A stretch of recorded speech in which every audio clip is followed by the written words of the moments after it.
ప్రభుత్వ ఉద్యోగం అంటే ప్రజలకు సేవ చేయడం అన్నది అతడు మర్చిపోయాడు. నెల నెల వచ్చే జీతం చాలదు అన్నట్టుగా జనాలను పీడించుకుతున్నాడు. ఒక్కో పనికి ఒక్కో రేటు ఫిక్స్ చేసి అందిన కాడికి దోచుకున్నాడు. అడిగినంత ఇచ్చిన వారికే కావలసిన పనులు చేసి పెట్టాడు. అందుకే అతనిపై అవినీతి నిరోధక శాఖ కన్నేసింది.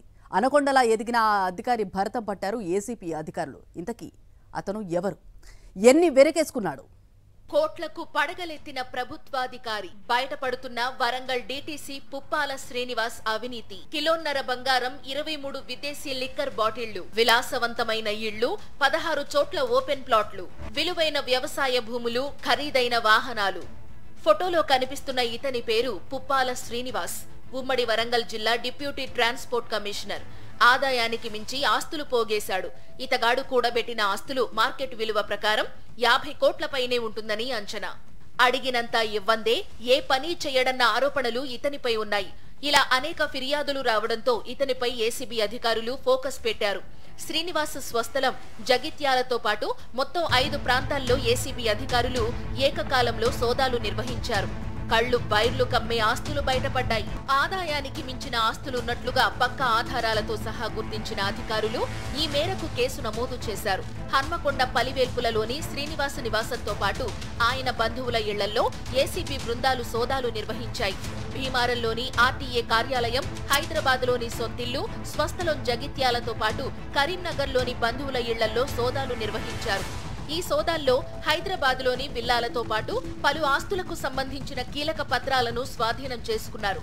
ఈ సోదాల్లో 2,79,00,000 విలువైన 3 ఇళ్లు, కిలోన్నర బంగారం, దాదాపు 5 లక్షల విలువ చేసే ఫారెన్ లిక్కర్ ను గుర్తించారు. అక్రమ ఆస్తులు కలిగి ఉన్నట్లుగా ప్రాథమిక నిర్ధారణ తరువాత శ్రీనివాస్ ను అరెస్టు చేశారు. ఇంట్లోని పలు దస్తావేజులు పరిశీలించిన తరువాత హసన్పర్తి మండలం చింతగట్టు క్యాంపులోని జిల్లా రవాణా శాఖ కార్యాలయానికి తీసుకుని వచ్చి పలు అంశాలపై సమాచారాన్ని సేకరించారు. గతేడాది ఫిబ్రవరిలో వరంగల్ డీటీసీగా బాధ్యతలు స్వీకరించిన పుప్పాల శ్రీనివాస్ అంతకుముందు ఆదిలాబాద్, హైదరాబాద్ లో పనిచేశారు. ఈ క్రమంలోనే భారీగా అక్రమాస్తులు కూడబెట్టినట్లు ఫిర్యాదులు అందాయి. ప్రభుత్వ లెక్కల ప్రకారం డీటీసీ అక్రమాస్తుల విలువ సుమారు 4.5 కోట్ల వరకు ఉండగా బయట మార్కెట్ వాల్యూ ప్రకారం వాటి విలువ 15 కోట్లకు పైగానే ఉంటుందని అంచనా. ఇందులో 5 వేర్వేరు ప్రాంతాల్లో 15 ఎకరాలకు పైగా వ్యవసాయ భూమితో పాటు 16 ఓపెన్ ప్లాట్లు ఉన్నాయి. వాటితో పాటు 23 విదేశీ మద్యం బాటిళ్లు స్వాధీనం చేసుకున్నారు. వరంగల్ రవాణా శాఖ కార్యాలయ ప్రక్షాళనపై ప్రభుత్వం ఫోకస్ చేసింది. డీటీసీ పుప్పాల శ్రీనివాస్ ఇళ్లలో ఏసీబీ దాడులు, అరెస్టు తరువాత వరంగల్ డీటీఓగా పనిచేసిన లక్ష్మిపై ఉన్నతాధికారులు వేటు వేశారు. హైదరాబాద్లోని కమిషనర్ కార్యాలయంలో ఆమెను రిపోర్ట్ చేయాల్సిందిగా ఉత్తర్వులు జారీ చేశారు.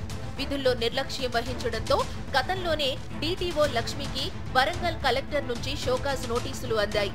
తాజాగా ఆమెను డీటీఓగా తప్పిస్తూ ఉత్తర్వులు జారీ చేశారు.